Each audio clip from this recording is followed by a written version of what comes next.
bagikan salam sejahtera bagi kita semua. Iya, baik, sebelum kita mulai pembelajaran hari ini, marilah terlebih dahulu kita berdoa sesuai dengan ajaran dan kepercayaan masing-masing. Berdoa, dimulai. Berdoa selesai. Iya, anak-anak, ibu mau bertanya nih, bagaimana sih kabar kalian? Baik. Semuanya sehat? Sehat. Semuanya semangat untuk belajar? Semangat. Bagus sekali. Nah, kalau hari ini ada yang tidak berhadir? Hadir semua. Hadir semua, mantap. Ini artinya kalian semua memiliki minat belajar yang tinggi. Bagus sekali.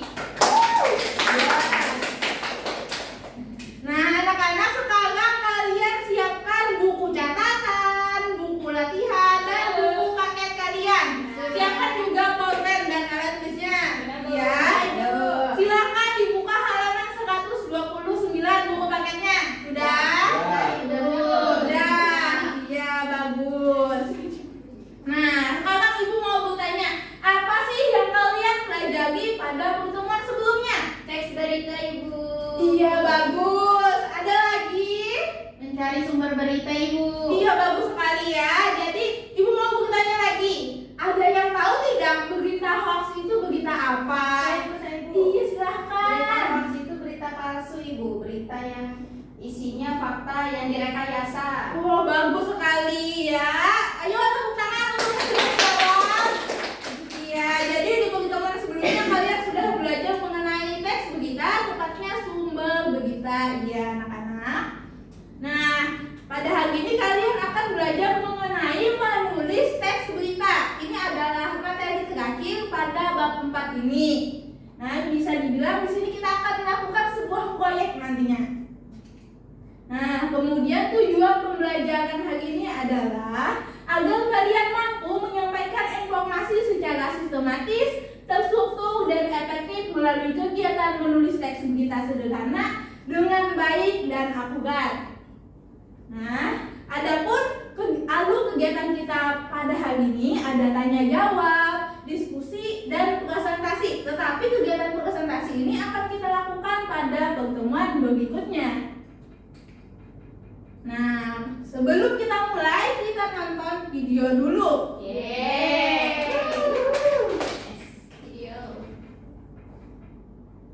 Iya, disimak baik-baik ya anak-anak. Kita beralih ke informasi lainnya. Pemirsa, Gubernur Kalimantan Selatan Sabire Noor membuka secara resmi gelaran Pasar Wadai Ramadan 1445 Hijriah yang berlangsung di halaman parkir Gedung Sultan Suriansa Selasa sore. Pemprov Kalsel menyiapkan 146 stand gratis untuk UMKM. Gubernur Kalsel beserta istri dan dihadiri Forkopimda membuka Pasar Wadai Ramadan 1445 Hijriah di halaman Gedung Sultan Suriansyah Selasa sore. Ada 146 stand gratis yang disediakan Pemprov Kalsel untuk UMKM berjualan berbagai masakan dan kue khas Banjar di bulan suci Ramadan.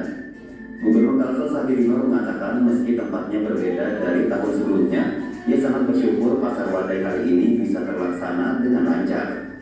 Selain itu, ia berpesan kepada penjual makanan dan minuman untuk tidak menggunakan pemanis buatan. Yang ada yang seperti yang kita lihat sekarang dan butuh penguatan lagi. Harapannya Pak dengan warga-warga nasional itu? Rasanya jangan ini ya, jangan pakai apa ya, yang pemanis buatan. Itu aja. Selain Pemprov Kalsel, Pemko Banjarmasin juga menggelar Pasar Wadai di depan kantor Wali Kota Banjarmasin. Dari Banjarmasin, MAHIAR Ainis melaporkan.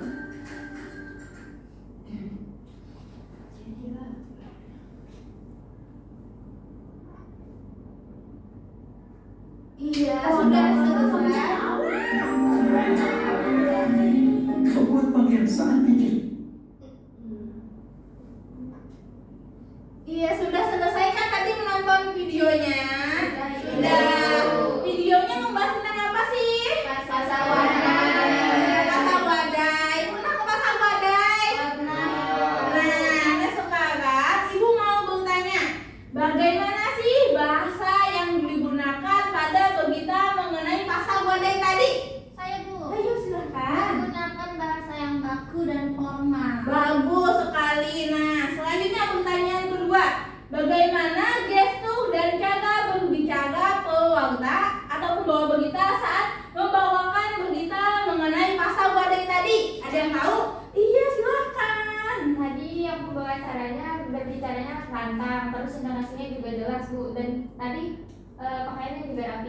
lihat. Bagus sekali, mantap ya. Kemudian pertanyaan ketiga, bagaimana cara agar portal tersebut menemukan informasi berita mengenai pasar wadai tadi? Ibu, Iya, silakan. dokternya melakukan wawancara dengan orang penting, Bu, seperti dengan gubernur. Iya, bagus sekali ya. Ayo berikan tepuk tangan untuk teman-temannya.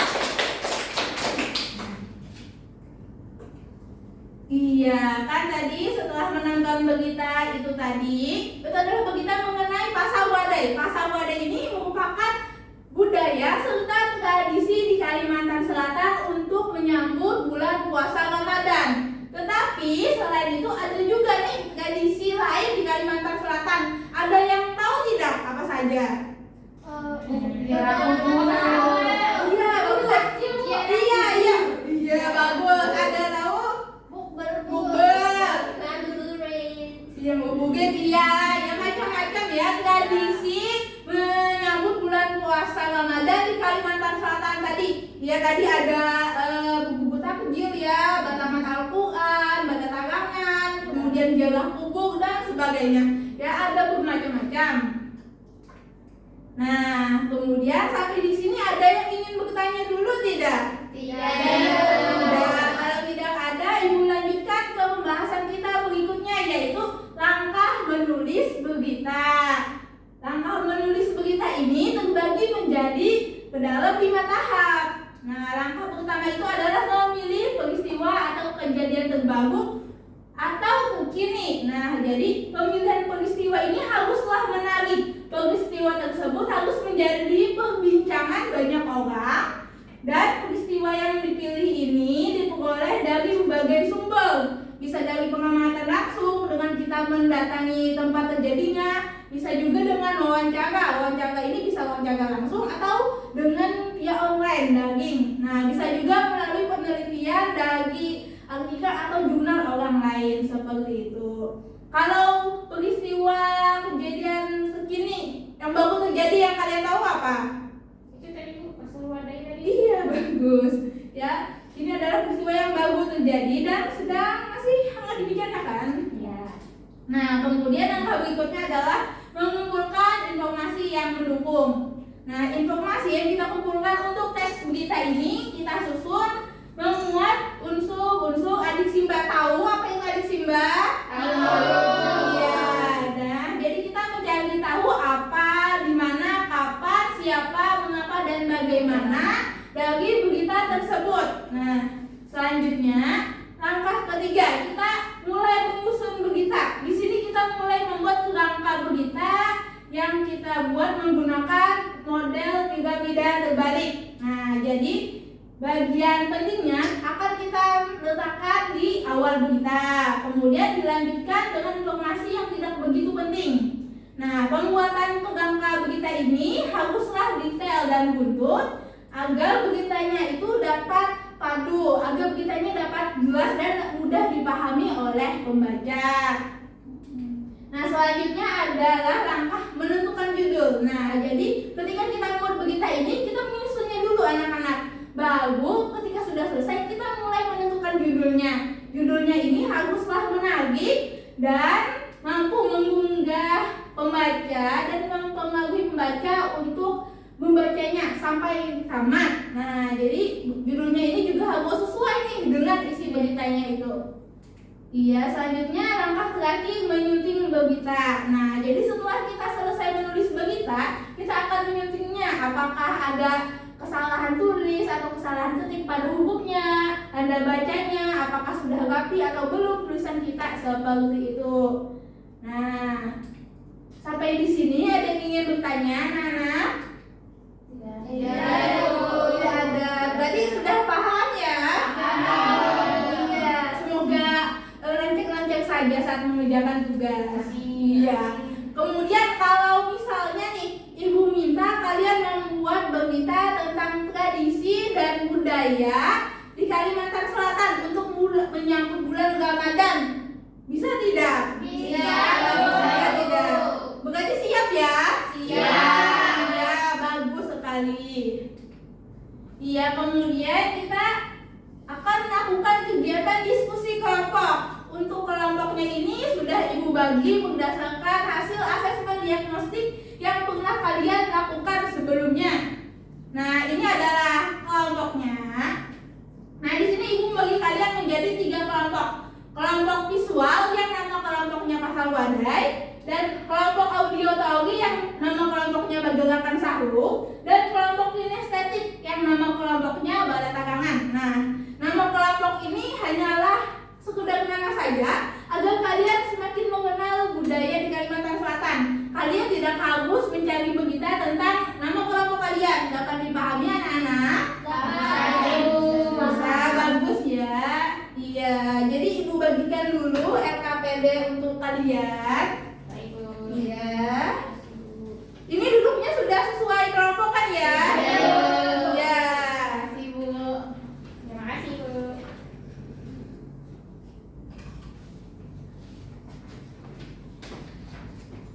Nah, jadi seperti yang kalian lihat pada LKPD itu, tugas kalian itu adalah mencari peristiwa atau kejadian menarik terbaru mengenai budaya serta tradisi di bulan Ramadan, tepatnya di Kalimantan Selatan, kota kita, kota Banjarmasin.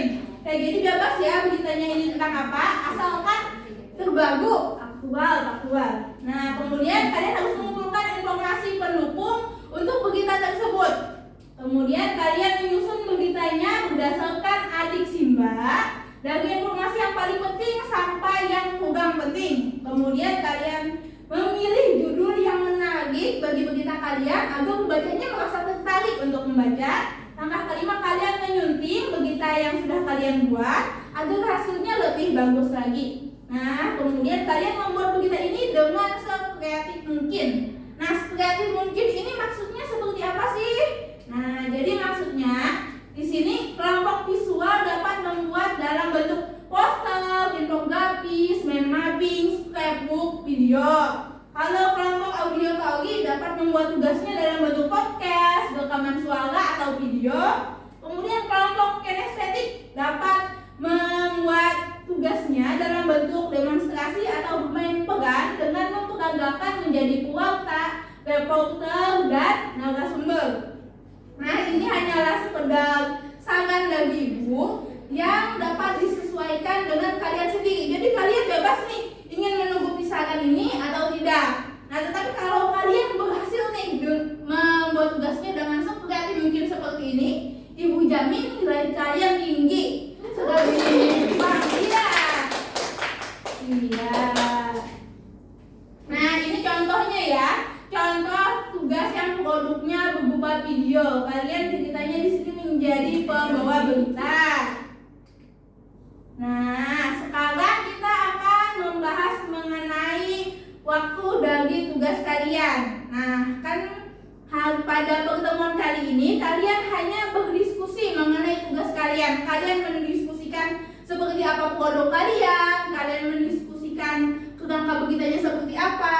Nah, kemudian apa masalah waktunya ini? Masalah waktunya ini kalau kita tetapkan minggu depan bisa tidak anak-anak? Bisa.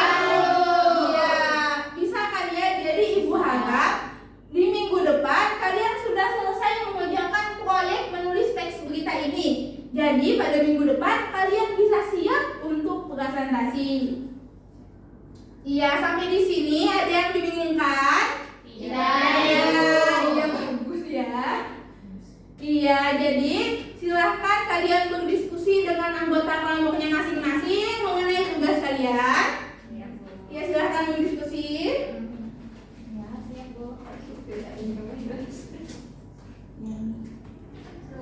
Iya, silahkan berdiskusi. Iya, silahkan berdiskusi ya dengan temannya. Apakah ada pertanyaan? Iya, iya, selamat terjadi. Iya. Jadi kita membuatnya pakai apa? Dengan suara.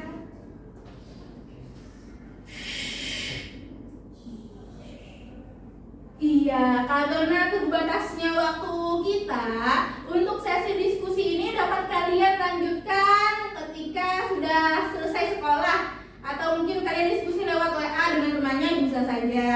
Bisa anak-anak? Bisa. Iya, selanjutnya kita akan memasuki sesi terakhir dari pembelajaran hari ini, yaitu sesi simpulan. Apakah ada yang bisa menyimpulkan pembelajaran yang kalian lakukan hari ini? Saya Ibu. Iya, silakan. Jadi hari ini kita belajar cara menulis berita. Jadi kita harus mencari informasi dulu, baru membuat kerangkanya, dan baru menulis berita. Iya, bagus sekali. Ayo kasih tepuk tangan untuk temannya. Iya, mantap. Nah, kemudian hari ini kalian sudah mengikuti pembelajaran dengan bagus. Kalian sudah aktif, kalian aktif berpendapat dan menjawab pertanyaan. Jadi, ayo berikan tepuk tangan untuk diri kalian masing-masing. Iya, selanjutnya Ibu ingin bertanya lagi nih, apa kalian menyukai pembelajaran hari ini? Suka. Bagus ya. Apakah kalian memahami materi yang diajarkan? Oh, kelas ini gak cepat paham ya kelas ini? Iya, Bu. Iya. Kemudian materi pada bagian apa yang masih sulit kalian pahami? Tidak. Wah, mantap sekali ya kelas ini. Iya, kemudian nah seperti yang sudah kita sepakati tadi, jadi pada pertemuan berikutnya kalian akan mengumpulkan tugas kalian dan akan mempresentasikan tugas kalian di depan kelas seperti itu. Nah, yang audio dan visual nanti akan presentasikan seperti ini dengan bantuan laptop dan LCD, sedangkan yang kinestetik bisa memperagakan ke depan sepertinya. Seperti itu, iya. Nah, sebelum kita mengakhiri pembelajaran hari ini, alangkah lebih baiknya kita berdoa terlebih dahulu kepada Indah. Ibu minta tolong untuk memimpin doa. Baik Ibu. Baik teman-teman, marilah kita berdoa untuk menutup pembelajaran kita hari ini agar materi yang diberikan Ibu Asih dapat bermanfaat hari ini dan ke depannya. Berdoa menurut agama dan kepercayaan masing-masing dimulai. Amin. Doa selesai. Iya. Baik, selesailah sudah pembelajaran kita hari ini. Salam